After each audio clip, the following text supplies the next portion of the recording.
Bonsoir, aujourd'hui nous allons entamer les théories ou la théorie d'exprimabilité avec John Searle et l'acte propositionnel et l'acte élocutionnaire.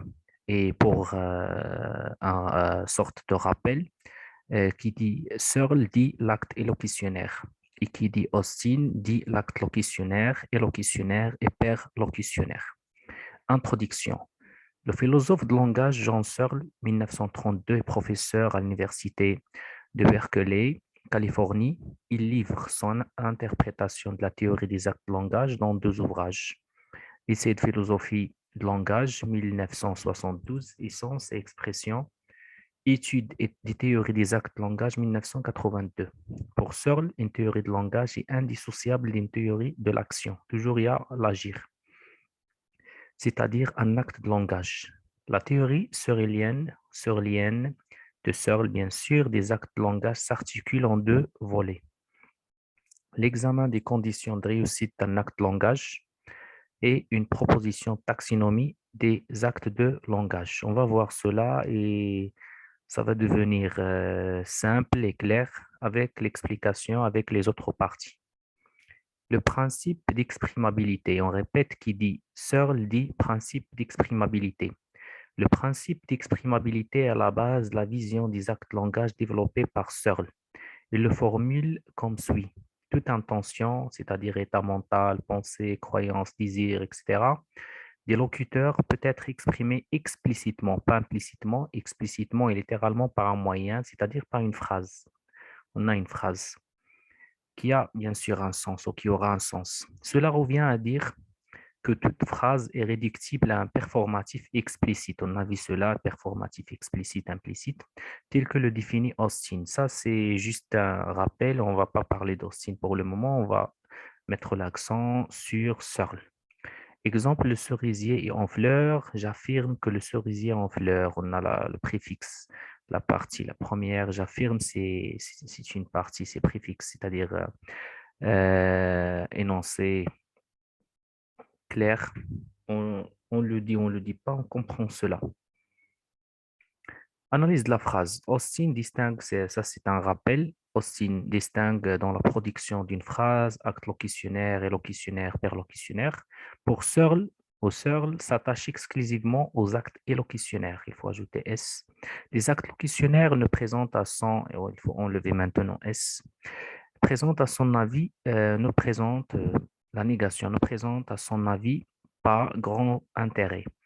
Et il doute de l'existence des actes perlocutionnaires. Selon lui, c'est-à-dire selon Searle, toute phrase énoncée sérieusement correspond nécessairement à la réalisation d'un acte locutionnaire et surtout à celle d'un acte élocutionnaire. Pour ne pas avoir de confusion, qui dit Searle dit acte élocutionnaire. Searle, dans l'exemple de prédilection, et la promesse distingue dans une phrase d'une part l'acte propositionnel, c'est-à-dire l'expression d'un contenu appelé propositionnel, et d'autre part l'acte élocutionnaire ou acte accompli en disant quelque chose, à savoir demander, ordonner, affirmer. Je répète cela, ça va devenir clair avec l'explication. Et pour simplifier encore, avant d'entamer la partie de l'acte propositionnel et l'acte élocutionnaire, c'est comme si on parle de drème et thème. Ils ont une relation. Exemple, je te promets d'arrêter de fumer. Je te promets d'arrêter de fumer. Acte propositionnel, c'est expression du contenu propositionnel. Arrêter de fumer. C'est ça l'acte propositionnel. L'acte élocutionnaire, on a promettre. D'accord? Je te promets d'arrêter de fumer. La distinction entre acte propositionnel et acte élocutionnaire permet par exemple de rendre compte de certains phénomènes de négation, comme la négation propositionnelle ou la négation élocutionnaire. Exemple, je te promets que je ne viendrai pas demain. Dans cette phrase, il y a négation propositionnelle, c'est le contenu venir demain qui est nié. Je ne te promets pas que je viendrai demain. Dans cette phrase, il y a négation élocutionnaire. C'est l'acte de promesse qui est nié. On outre plusieurs phrases qui posent le même acte propositionnel, c'est-à-dire expriment un contenu similaire, peuvent mettre en enjeu des actes élocutionnaires différents, c'est-à-dire avoir des buts élocutionnaires. Janotte mange des légumes, Janotte ne mange pas de légumes, c'est assertion. Janotte mange-t-il des légumes? Question. Janotte mange des légumes, Janotte, ordre, conseil aux prières. Si Janotte pouvait manger des légumes, souhait au regret. Inversement, un même acte élocutionnaire peut naturellement s'appliquer à des contenus différents. Exemple, je te promets que je viendrai demain. Je te promets que je ne dirai rien. Conclusion, Searle distingue également dans la structure syntaxique de la phrase le marqueur de contenu propositionnel, à savoir ce qui relève de contenu. Je viendrai demain, c'est le contenu.